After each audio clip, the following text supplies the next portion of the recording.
وسلم کی وفات ہوتے ہی عرب میں بعض نامسلم قبیلے جن کے دلوں میں ایمان پوری طریقے سے معین نہیں ہوا تھا ایک ایک کر کے مرتد ہونے لگے۔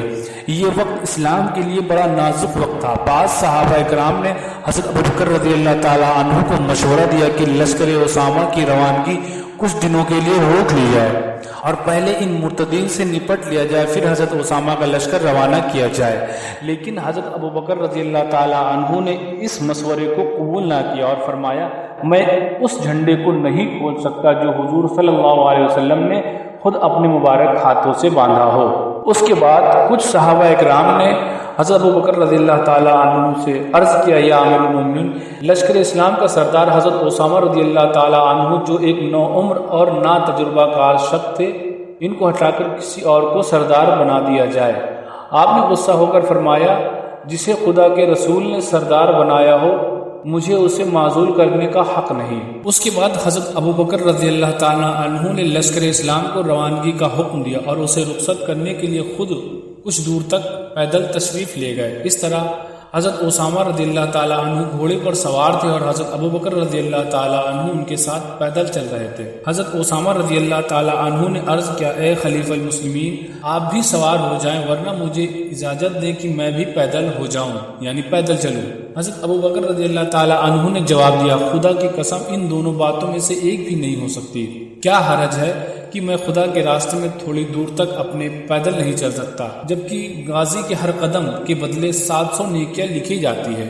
لشکر اسامہ رضی اللہ تعالیٰ عنہ میں حضرت عمر رضی اللہ تعالیٰ عنہ بھی شامل تھے۔ لشکر کو روانہ کرتے وقت حضرت ابوبکر رضی اللہ تعالیٰ عنہ نے کچھ نصیحتیں فرمائی۔ دیکھو، خیانت نہ کرنا، دھوکہ نہ دینا، مال نہ چھیننا، کسی کے ہاتھ پر یعنی اعضاء نہ کاٹنا، بوڑھے بچوں اور عورتوں کا قتل نہ کرنا، کھجور کے درختوں کو نہ جلانا، پھل والے درختوں کو نہ کاٹنا۔ تمہارا گزر ایک قوم پر ہوگا جو دنیا کو چھوڑ کر اپنی خانقاہوں پر میں بیٹھی ہوگی، تم اس سے تعرض نہ کرنا، یعنی اس سے نہ الجھنا۔ یہ سنہری نصیحتیں کرنے کے بعد حضرت ابوبکر رضی اللہ تعالیٰ عنہ نے لشکر اسلام کو روانہ کر دیا اور آپ مدینہ تشریف لائے۔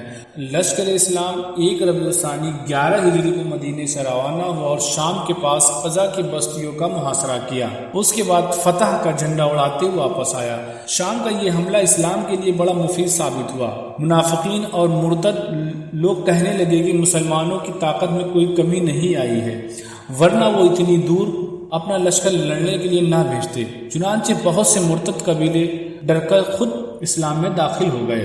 حضور صلی اللہ علیہ وسلم کی وفات ہوتے ہی عرب کے بعض حصوں میں طوفانی ہوا چلنے لگی۔ بعض لوگوں کے دلوں میں ایمان کی روشنی بجھنے لگی، جس کی وجہ یہ تھی کہ اسلام سے پہلے عرب کے لوگ مختلف قبیلوں ٹکڑیوں میں بٹے ہوئے تھے۔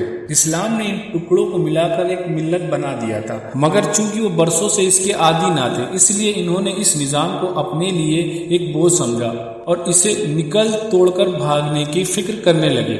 قرآن کریم نے حکومت اسلامی کی شعبہ مالیت میں زکوٰۃ کو بنیاد ٹھہرایا۔ اسلام میں ایک اہم حصہ زکوٰۃ ہے جو اسلام کے اصول کے مطابق امیروں سے لی جاتی ہے اور غریبوں کو دی جاتی ہے۔ بعض قبیلے نے اس کو دینے سے بھی انکار کر دیا۔ شراب عرب کے گھروں میں پٹی پڑی ہوئی تھی اور ان کے دل کو پسند تھی، اور زنا ان کے لیے ایک شوق تھا۔ اسلامی قانون نے ان سب برائیوں پر کڑی بندش قائم کی تھی جو ان لوگوں کو پسند نہ تھی۔ یہ خیالات ان لوگوں کے دلوں میں پیدا ہوئے جو اسلام یعنی مدینے سے دور یمن وغیرہ کے علاقوں میں رہتے تھے، اور حضور صلی اللہ علیہ وسلم کی صحبت انہیں نصیب نہیں ہوئی تھی۔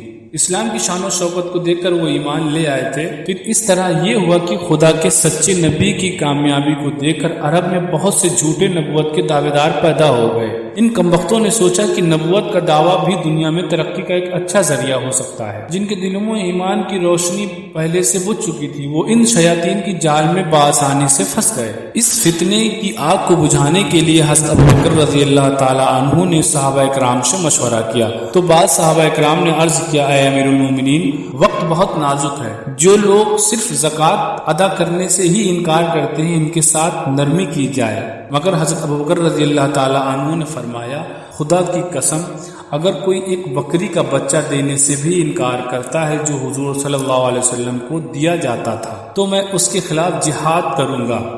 جیسے ہی حضرت اسامہ رضی اللہ تعالیٰ عنہ کا لشکر مدینہ واپس آیا تو حضرت ابوبکر رضی اللہ تعالیٰ عنہ نے مرتد قبیلے البس اور زیبیان کے مقابلے کے لیے روانہ کیا۔ قبیلوں سے گھمسان کی جنگ ہوئی اور مسلمانوں کو فتح نصیب ہوئی اور ان کے علاقوں پر مسلمانوں کا قبضہ ہو گیا۔ اس عرصے میں لشکر اسلام تازہ دم ہو چکا۔ آپ نے اسے لے کر ذوالقصا جو مدینے سے 12 کلومیٹر کے فاصلے پر ہے پہنچے۔ وہاں پر آپ نے کل اسلامک فوج کو 11 دستوں میں تقسیم کر دیا۔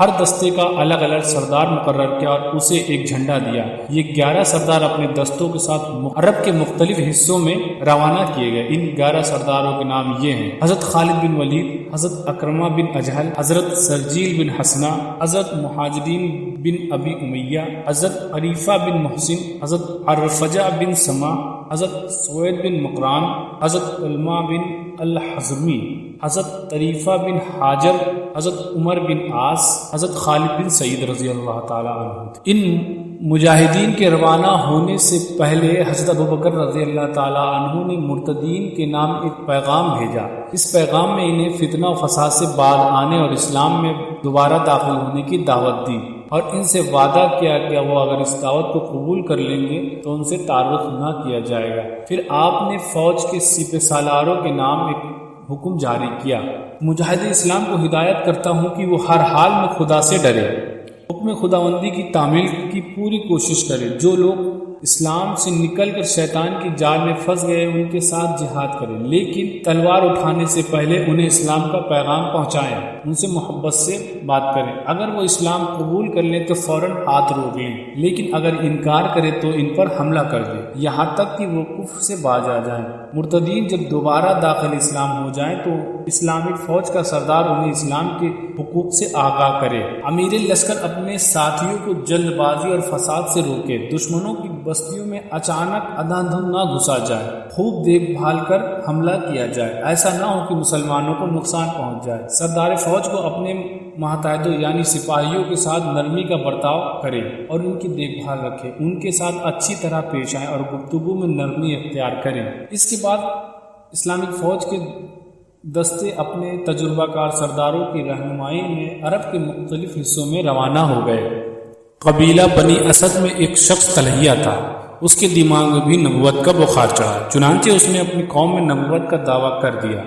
بنی اسد اس کے تابع ہو گئے۔ بنی اسد اور بنی طے کے درمیان ایک معاہدہ تھا، یعنی ایک صلح تھی، لہٰذا انہوں نے بھی طلحیہ کا ہی ساتھ دیا۔ قبیلہ غفان کے بہت سے لوگ اس کے ساتھ ہو گئے۔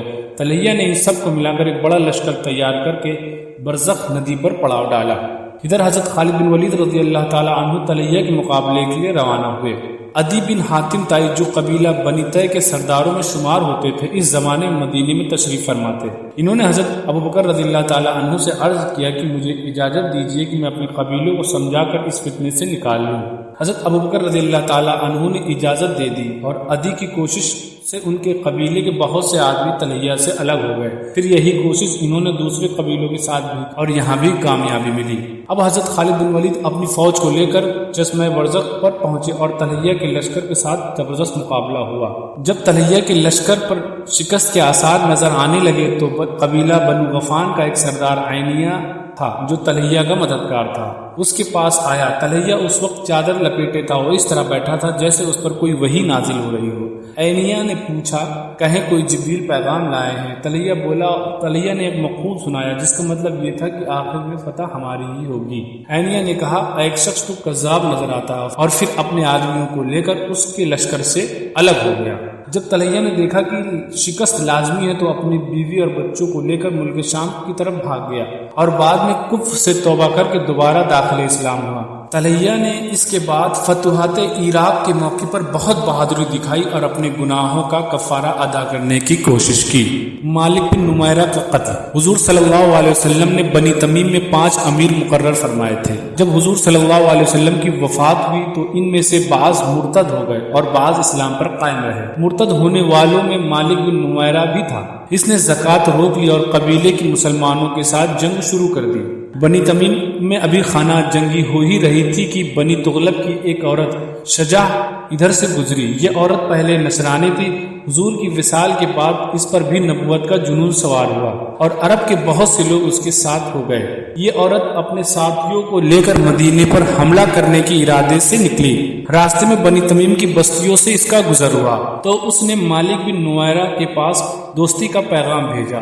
مالک بن نویرہ نے اس کا پیغام قبول کر لیا اور اسے مشورہ دیا کہ وہ مدینے پر حملہ کرنے سے پہلے بنی تمیم کے مسلمانوں پر حملہ کرے۔ سبا نے ان مسلمانوں پر حملہ کر دیا۔ مسلمان مقابلے کی طاقت نہ رکھتے تھے اور بھاگ کھڑے ہوئے۔ سجا اپنے فوج کو لے کر مدینے کی طرف بڑھنے لگی۔ جب وہ مقام نباہ پہنچی تو وہاں بھی بنی تمیم کا ایک جماعت سے اس کا مقابلہ ہوا۔ ان لوگوں نے اس کے کچھ آدمیوں کو قید کر لیا۔ آخر میں اس شرط پر صلح ہوئی کہ سجا اور اس کے آدمی مدینے کا ارادہ چھوڑ دے تو ان کے آدمیوں کو چھوڑ دیا جائے گا۔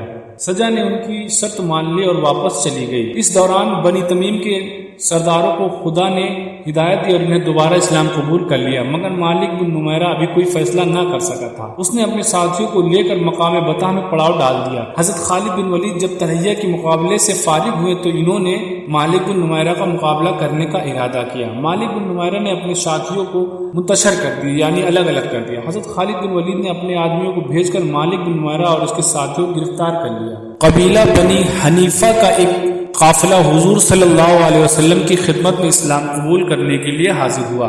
اس قافلے میں ایک شخص مسلمہ بن تمامہ تھا۔ مسلمہ نے کہا، میں اس شرط پر اسلام لاؤں گا کہ محمد صلی اللہ علیہ وسلم اپنے بعد مجھے اپنا خلیفہ بنا دے۔